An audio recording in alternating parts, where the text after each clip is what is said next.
Good morning. It's Ada Sparks here with a Word of Hope. I told my son I was going to be talking about him in my Word of Hope this morning because he doesn't always watch them. So, our secret. And speaking of secrets, he always has secrets.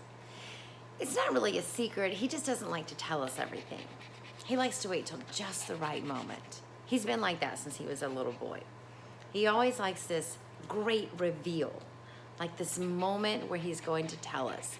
When he was little, he would have a story to tell us, but he had to have just the right moment, our full attention. Everything had to be just perfect. And then he would tell us the story. But there was a long buildup until we finally, at the very end, it might be 20, 30 minutes into the story, and we would be like, what is he talking about? I have no idea. Finally, we would understand what he was talking about. It's still that way today. It's like when he begins a story, sometimes he's right in the middle of it, and eventually we figure out what he's talking about. But I like it that way. Kind of keeps things interesting. You know, the Lord's like that. You ever notice that half the time we have no clue what's going on? And we're like, Lord, I don't get what we're doing here. Like, what's the plan? We're just going along for the ride, and we trust you. We know that you know what you're doing, but I'm not really sure where I fit into this whole thing. Don't you know Moses kind of felt like that in Exodus?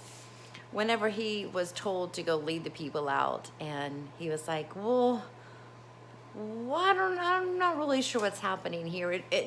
And who are you anyway? And he heard this voice back that said to him, I am. Well, what kind of name is that? I am? Who am I supposed to tell him that sent me? I am. You just tell them that I am sent you.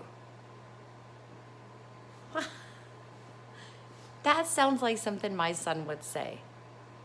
You want me to go in there and tell them that I am sent me?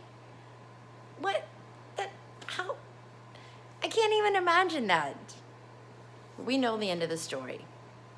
Don't always know the end of the story when my son's telling a story, but I love to hear his stories anyway.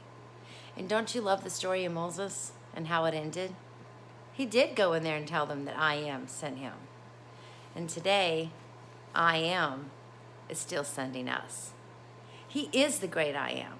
And whatever you need him to be, he is that for you today. I'm so thankful to be a part of his story. Aren't you? Be wise, not afraid.